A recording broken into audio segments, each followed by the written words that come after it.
Hello friends, welcome back to my YouTube channel. അപ്പോൾ ഇന്നത്തെ വീഡിയോയിൽ നമ്മൾ മമ്മിയുടെ കുറച്ച് ഗാർഡനിങ്ങും കാര്യങ്ങളും ഒക്കെയാണ് കാണുന്നത്.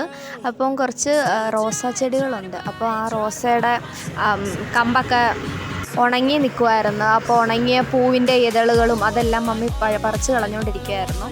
പിന്നെ അതേണ്ട ഓർക്കിഡുകളുണ്ട്. അപ്പോൾ ഇതിൻ്റെ തന്നെ വയലറ്റും ഉണ്ട്. പിന്നെ ബൊഗെയിൻവില്ല, ഇത് വലിയൊരു മരമായിരുന്നു. അപ്പോൾ അത് കട്ട് ചെയ്ത് ചെറിയൊരു ചെടിയായിട്ട് നിർത്തിയേക്കുവാണ്. അപ്പം ഇങ്ങനെ കട്ട് ചെയ്ത് വിടുന്നതുകൊണ്ട് നിറയെ പൂവ് കാണും. കുറ്റിച്ചെടി പോലെ നിൽക്കുകയും ചെയ്യും, നിറച്ച് പൂവും കാണും. പിന്നെ ഇത് കാക്കപ്പൂ എന്നാണ് ഈ വെള്ളപ്പൂവിന് പറയുന്നത്.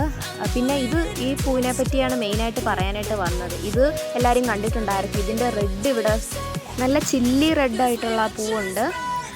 നമ്മൾ വീഡിയോ എടുക്കുന്നതിൻ്റെ ഇടയിൽ അപ്പുറത്തെ വീട്ടിലെ പൂച്ച വന്നതാണ്. പിന്നെ ഇതുണ്ടല്ലേ, കുറച്ച് വെണ്ടയുടെ വിത്തുകളൊക്കെ എടുത്ത് വെച്ചിട്ടുണ്ട്.